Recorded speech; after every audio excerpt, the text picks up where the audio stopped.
Hello, bruvs. We're back with the After Midnight Ghost Book. And this is the third story from this 1980 collection.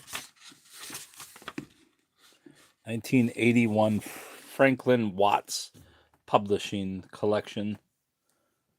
It is Spirit of the House by Faye Weldon. And let me set this up.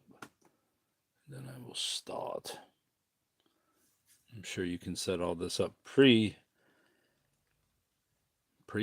Is that a word? Previous to the broadcast, but I always mess that up, so we will go with it in 1 minute. All right, we're ready. The After Midnight Ghost Book, story number 3. Spirit of the House by Faye Weldon. Sometime after the trouble with Jenny began, Christine wrote off to a professor of psychical research in California, whose name she had discovered in a magazine article. Whenever Jenny comes into the room, Christine wrote, I felt cold, so I know there's something wrong with her. But what is it? She had an answer sooner than she expected, and more alarming. 2. The professor wrote that the presence of evil was often registered by sensitives in this manner. And was there a bad smell as well? Now Jenny did indeed quite often smell strongly of carbolic, but Christine felt that this was not in itself significant. The soap provided for employees up at the big house was a job lot of hard orange carbolic tablets, bought cheap from an army surplus store, and Jenny washed herself with it hard and often. Christine always took Mornay's lavender to work with her, the more sweetly to wash her pretty hands. She liked to smell nice, and her husband Luke liked her to smell nice, and how he could put up with Jenny's smelling of carbolic, Christine could not tell, let alone love her. But carbolic was not in itself a bad smell, nothing after all like the stench of sulfur and decomposition associated with the presence of the devil.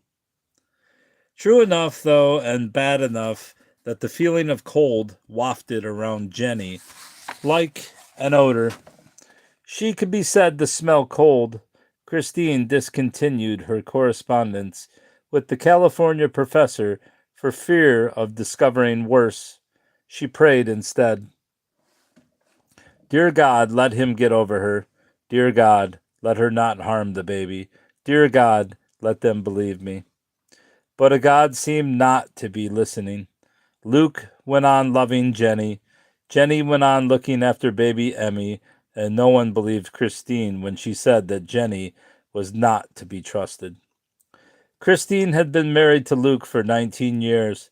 She loved her husband with an energetic and consuming passion, well able to withstand his occasional lapses into the adoration of passing girls. She would treat him when he was thus enamored with a fond indulgence, saying, well, men are like that, aren't they? And waiting for common sense and reason to return, and uxorious content to shine once again from his gentle eyes. But Jenny was different. She had suspected something unwholesome about her from the very first. In retrospect, it was hard to tell, of course, quite when she had begun to think it, before Luke started mooning after Jenny, or after. But surely it was before, a sickly, chilly menace, a sudden shiver down the spine. Evil, the professor had written, or perhaps he only wrote that, knowing what she wanted to hear. Americans were strange. Jenny was stranger. Now Christine feared for Luke, body and soul, and feared for Emmy, Lord Mater's baby daughter. Lord Mater's baby daughter, even more. Jenny was Emmy's nanny. Little, pretty, safe words, adding up to something monstrous. And of course, if Christine murmured against Jenny, The other members of the staff assumed that Christine was jealous and discredited what she said. Jenny was quiet, gentle, pale, and young. Christine was noisy and volatile and ruddy in her middle years, and Christine's husband, everyone knew, was in love with Jenny, trailing after her, gazing after her. This is a book of ghost stories. But look, Christine felt like saying, he's been in love a dozen times in as many years. It's just the way he is. I don't mind. He's a genius, you see. A mathematical genius. Not one of your artistic geniuses, but a genius all the same. My feeling about Jenny is nothing to do with what Luke feels or doesn't feel for her, but the rest of the staff were dull, if good-hearted, and had their preconceptions about the world, which nothing now would shake. It was almost as if the chilly presence of Jenny had cemented in these preconceptions. Where once they had stood free, able to change and move, their vision narrowed to what they already knew. Christine concluded that Jenny had a strange, deadening power over everyone, excepting only, for some reason, herself. Jenny had a white, dead face and large, pale eyes which she magnified with round owl spectacles and short, plain hair and a child's body. The face was 30, the body was 13. Perhaps that was her power. The desire of the grown man for the pre-pubertal girl. Is pubertal really a word? A sickly and insidious love, and did the women perhaps remember themselves at 13 and set Jenny free now to do what they would have liked then? Christine herself at 40 was plump and maternal and pretty and busy. There could be nothing unhealthy in anyone's desire for her, and many did desire her, but she seldom noticed. She loved Luke. Christine, the Doris Day of Matterley House, wonderful Matterley House, stately home, giving the lucky villagers of Matterley full employment, with its Elizabethan chimneys and Jacobean mullions, Georgian casements, and Victorian tiles. It still remained imposing, if hardly gracious. Its lands and gardens, its ancient oaks, its Disneyland and zoo, its Sunday luncheons, £50 a place setting, with Lord and Lady Mater, made it popular with millions. Lord Mater was often indisposed, and his young brother Martin sent in his place. But the third Lady Mater was always there. She was young and did as she was told, as did the villagers. The newest Lady Mater had, it is true, given birth to little Emmy instead of to a son, but as Lord Mater observed, I need to switch hands, coming to terms with his disappointment, if any Lady Mater's firstborn was male, the child was doomed to die before the age of 21. There was a family tradition that it was so. Take, for example, Lucian, eldest son by his second wife. Lucian was on hard drugs and wouldn't make 20, let alone 21, said Lord Mater, peering myopically at Emmy, bending over the family cradle. Hands clasped firmly behind his back, he never touched his offspring if he could help it. The Maters, their disparagers murmured, had fallen from being a powerful and wealthy family to a handful of publicity-seeking degenerates. Even Christine, who loved to be loyal, increasingly saw truth in this observation. Eves, the present lord, was thrice married. His first wife had been barren, and for that reason divorced. Lucian, son by his second wife, was a junkie, and Lucian's little sister, Deborah, now played the lead in skin flicks. Yet these seemed matters of mirth rather than shame to Eves. A further son, Pierce, was in real real estate and considered too boring for discussion. Left a widower by a second wife's suicide, Eves promptly married Mara, a 20-year-old Greek heiress, and sired little Emmy. Eves had selected Jenny from over 200 applicants for the post of nanny. He prided himself on being a good judge of character. Does he love the baby? People would ask Christine. Oh, yes, she'd reply, adding in her heart, as much as he loves anything, which isn't very much. The pressure of the words grew and grew, and she was frightened that one day she would say them aloud. And the mother? She's not very much at home, but I'm sure she does. Christine was nice. She wanted to think well of everyone. Mara loved treats and outings and hunting and occasions on which she could wear a tiara and the Mater family jewels, or, rather, replicas of same. The originals had been sold in the 30s, and Materly House itself would have followed in the 50s had not Eves discovered that the people's fascination with their aristocracy could be turned to excellent financial account. Whereupon he flung open the gates and filled up the moat and turned the stables into restaurants and himself into a public show. The show business side of Materly was in Christine's charge. It was she who organized the guides, the cleaners, the caterers, even the vets for sick animals. She saw to brochures, catalogs, and souvenirs. She took the takings to the bank. She had the status in the household of someone dedicated who is despised for their dedication. She was underpaid and mocked for being so by those who underpaid her and did not notice. Christine's husband, Luke, sat in the great library and worked out efficient mathematical formulae for the winning of the pools. Eves had once met over dinner a Nobel Prize winner, a mathematician who had convinced him of the practicality of working out such formulae, computer-aided. Eves promptly had a computer terminal installed in the Great Library, and Luke installed what? Eves promptly had a computer terminal installed in the Great Library, and Luke installed likewise. All right. Visitors gawped at both between 2 and 3 on Wednesdays. Luke had a first-class honors degree in mathematics from Oxford. He had been a Materly child with a peculiar gift for numbers and few social skills.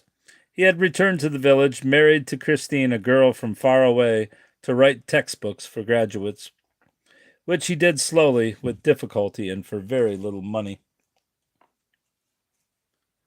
The Great Library. There Christine fed the computer. Oh, my nose is itching. With data about visitors, gate takings, capital cost, and so forth. And here Luke puzzled over his formulae, and here Jenny liked to sit in the winter sun beneath the mullioned windows and rock the baby's pram, and watch Luke at work. The baby never cried. Sometimes it whimpered. The cover was pulled up well over its face. Christine had tried to say something to Eves about Jenny and the baby. Eves, his employees were instructed to call him by his Christian name. Can I talk to you about Jenny? What do you want to say? He was unfriendly. She knew he did not like trouble. It was her function, after all, to keep it away from him. She had once asked for a rise in her wages, and the same shuttered, cold look had fallen across his face, and as it now did. We're going to read that over. She had once asked for a rise in her wages, and that's what really threw me off. I don't like it.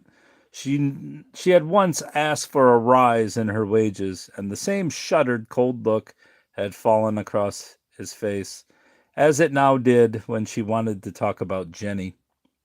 I don't think she's very good with the baby, said Christine tentatively, and wanted to go on and say, My lord, I have seen bruises on the baby's arms.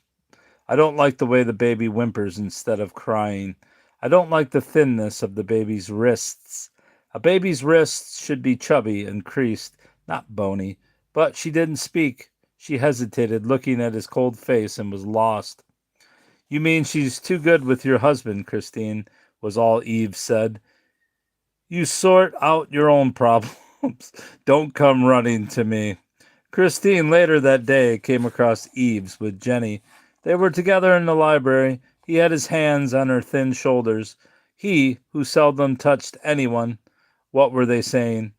Christine heard the baby make its little mewling cry, but Eves did not even glance into the pram.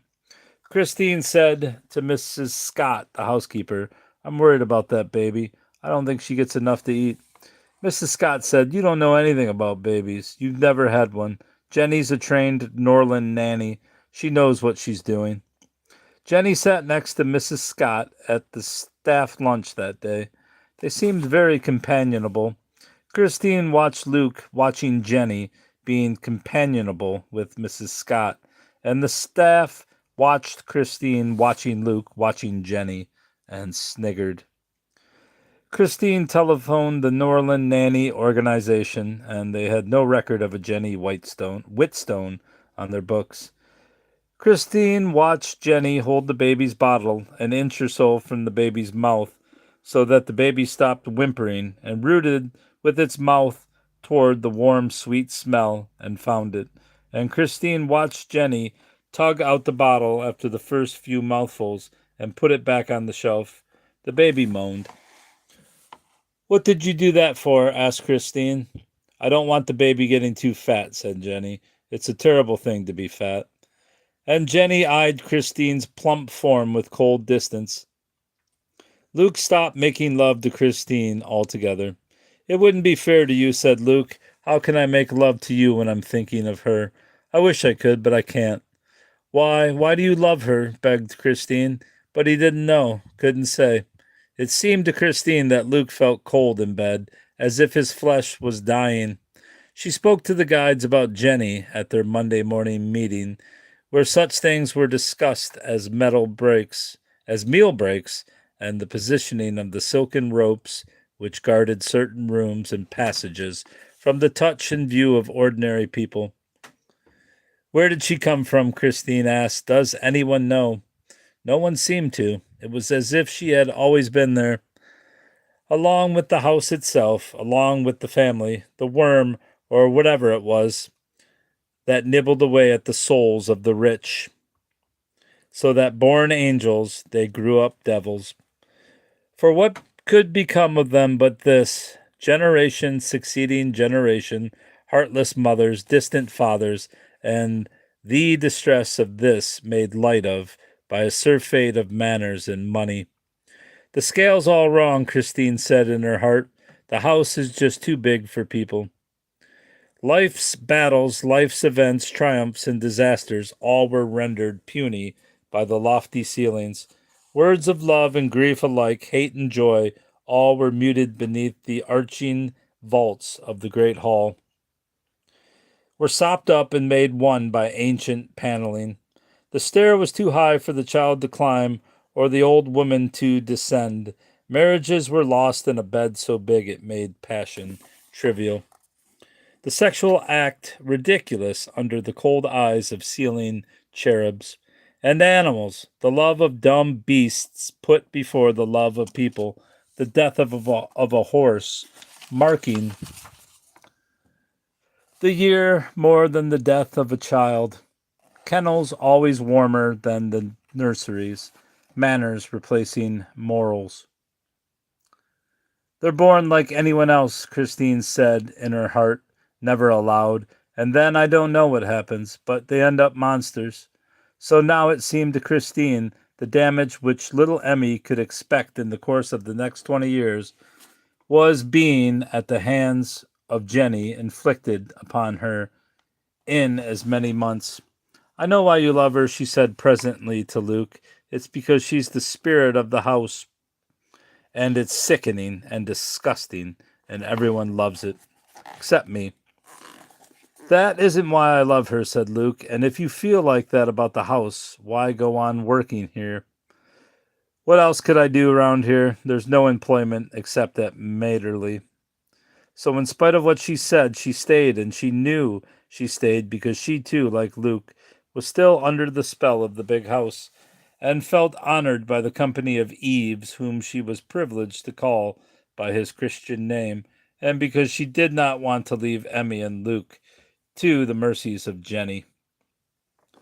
Lady Mara was due back from the Bahamas.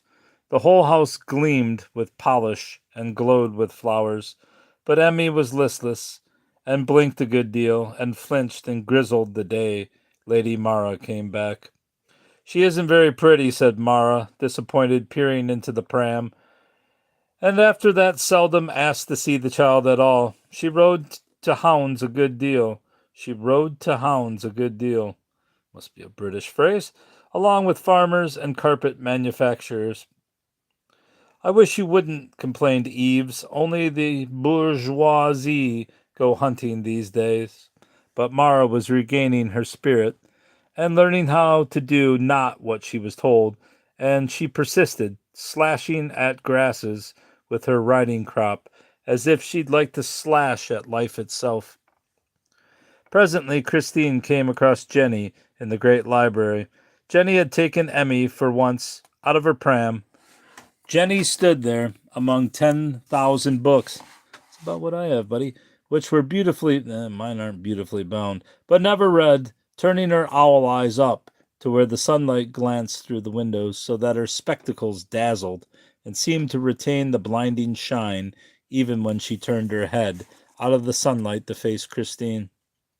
Jenny, with her child's thighs in their tight faded jeans and budding breasts beneath a white t-shirt, and a dazzle where her face should be. Jenny, with her soft, flat, slightly raised or slightly nasal voice, which could turn sharp and cruel and hard. Christine had often heard it. Christ, you little monster, and slap, slap, thump, and then the weary grizzle again from Emmy. Christine had never managed to get pregnant. Well, the doctor had said, I dare say you have a child already and your husband. Christine, cooking, nurturing, caring, worrying, had agreed with the doctor and not minded too much about their lack of children. Christine, after all, was the breadwinner. Perhaps what Luke saw in Jenny, suggested Christine, trying again, was his own unborn daughter. An incestuous love given permission to live and thrive. It was Eves who had given permission. Yes, he had. We all loved Jenny, Eves had said. Jenny saves us from our children.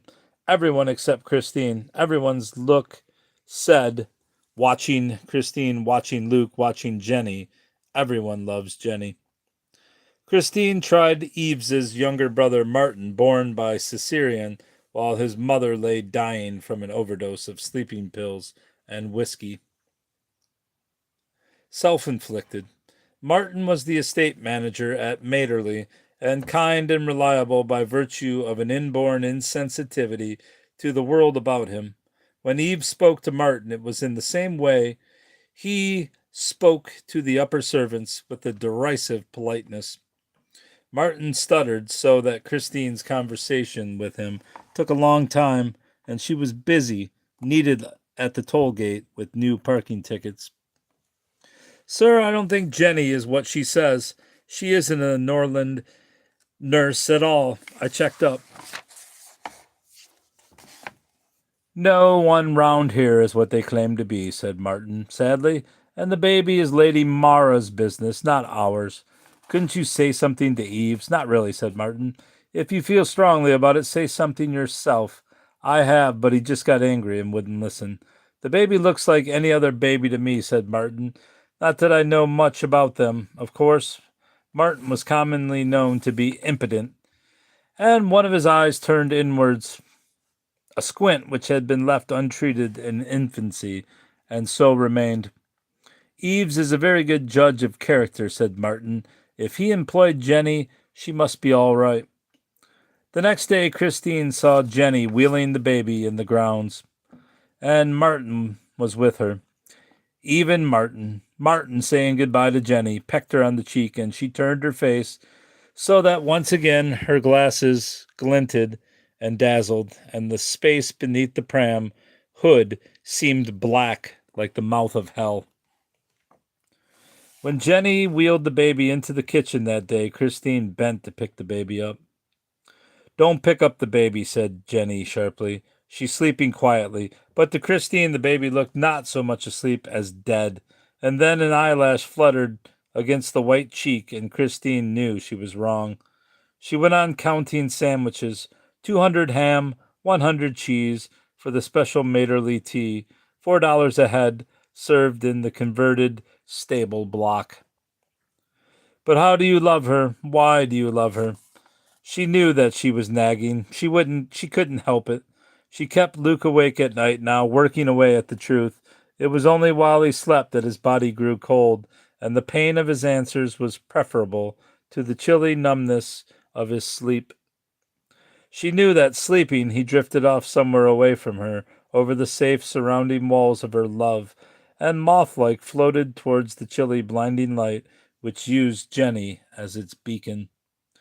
It was at that time that she wrote to the professor of psychical research and had confirmed of her fears. Jenny was evil. Lady Mara? What is it, Christine? Lady Mara, broken arm in a sling, her horse had lurched and reared at nothing in particular. A sudden bright light in the grounds was all she could think of, was lately very much the grande dame.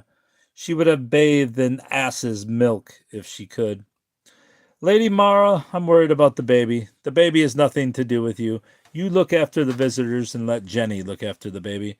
Lady Mara was only 21, the same age as Eves's daughter, the one who presented her body at rude, amazing angles for the benefit of the camera. A publisher and a million wistful men, but a title and wealth and the assumption of power and of the right to tell other people what to do and what to say, and up to more than years, add up to more than years. Mara stared coldly. Christine fumbled. Christine was impertinent. If she didn't stop meddling, she might have to go. There was more. There were more than enough, only too ready to take her place. Mara said nothing. There was no need to. Christine fell silent. Eves and Mara went away to attend a wedding. £5,000, they had heard, were to be spent on flowers for the Marquise alone. Who would miss a wedding like that? Christine found her husband Luke weeping in the conservatory. What's the matter, Luke? But he was frozen into silence. Presently he thawed as if warmed by Christine's presence, her arm round his shaking shoulders, and spoke. I plucked up courage and asked her. I said I wanted to sleep with her more than anything in the world, and how could the pit of the stomach where words strike their message home? She laughed at me. She told me I was old and flabby. She said I was weak. She said I was a failure. Am I these things, Christine? Of course not, but he was.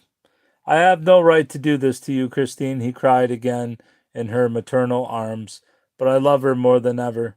Christine went to see Jenny in her bedroom. You leave my husband alone, said Christine, or I'll kill you. Get him to leave me alone, said Jenny, laughing a cold, dead laugh. How could you kill what was already dead? The baby murmured in its cot. Christine looked at little Emmy. Her eyes were black and swollen. Christine lifted the baby out of its cot. You leave that baby alone, snapped Jenny. You poor, jealous, frustrated, barren old bitch. It was the cry of the world, but it was not true. Christine's spirit was warm, loving, and fecund. I don't know how to say that. Fecund. Christine unwrapped little Emmy from her soft blankets and found that her back was bruised and her right leg hung oddly. Christine cradled the baby carefully in her arms and ran down long, long corridors, hung with family portraits, and down the great staircase and into the reception area, where the tickets were taken, and rang all the bells she could, and Martin came, and Luke, and 3 of the guides, and Mrs. Scott, the housekeeper, and a cleaner, and Jenny followed after, but stopped halfway down the stairs. In a little patch where the sun shone in, so she glowed all over. the source and not the reflection of light. Look, said Christine, showing what was in her arms. Look, see what she's done to the baby? It was an accident, called Jenny in her soft nasal voice. You're all my friends. You know I wouldn't do it on purpose. But the sun had shone in upon the wrong stair. She was just too far away. Her voice just a little too faint. Jenny's words meant nothing to the cluster of people gazing at the baby, Lord Mater's baby, with its swollen eyes and its blue-black back. I'll get an ambulance, said Christine. Think of the publicity, said Martin, but he spoke without much conviction. Eves won't like it. Perhaps we'd better telephone him and get permission, said Mrs. Scott. Let me take the baby, called Jenny. It's me Emmy loves. You're all strangers to her. She'll get better if I hold her. And what Jenny said was true, but she couldn't make up her mind to lose the sun and step another stair down into the hall, and she faltered and was lost.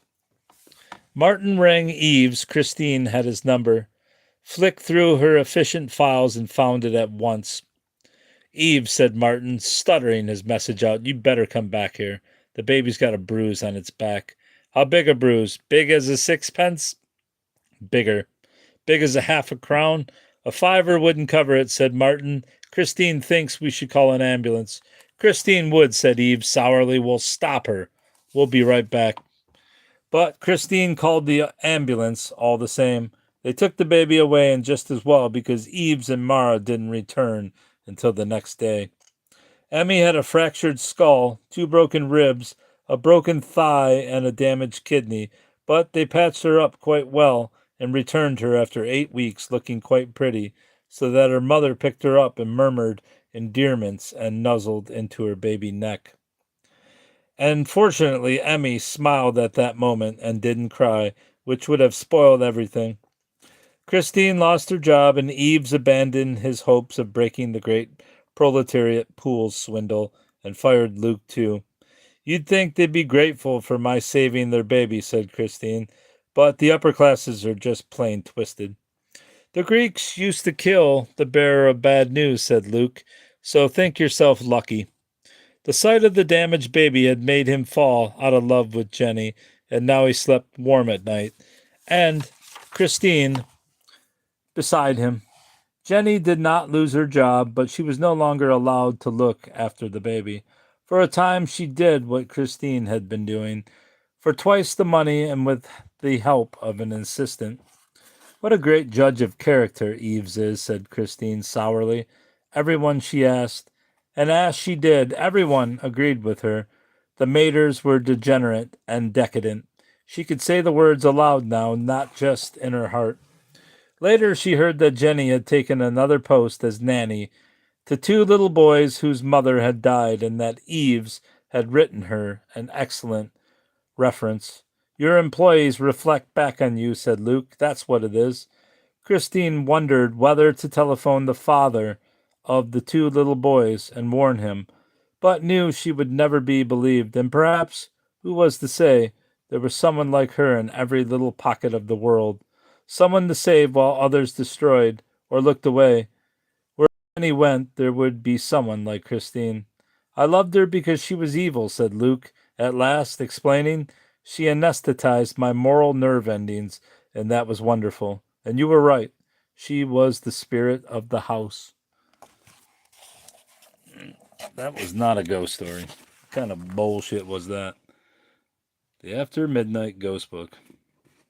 Did anyone get a ghost story out of that? Because that was some butter churning bullshit. Wasn't a bad story, it just wasn't a ghost story. Well, that was very disappointing to say the least. Alright, that's all. Unless anyone wants to pay me $1,600 billion, I will quit reading. Well, there's the biggest ghost thing we've had yet. Now let's blow out the candle. Get the affect going. Oh, it didn't go out. Oh well. The story sucked anyways. It doesn't deserve smoke.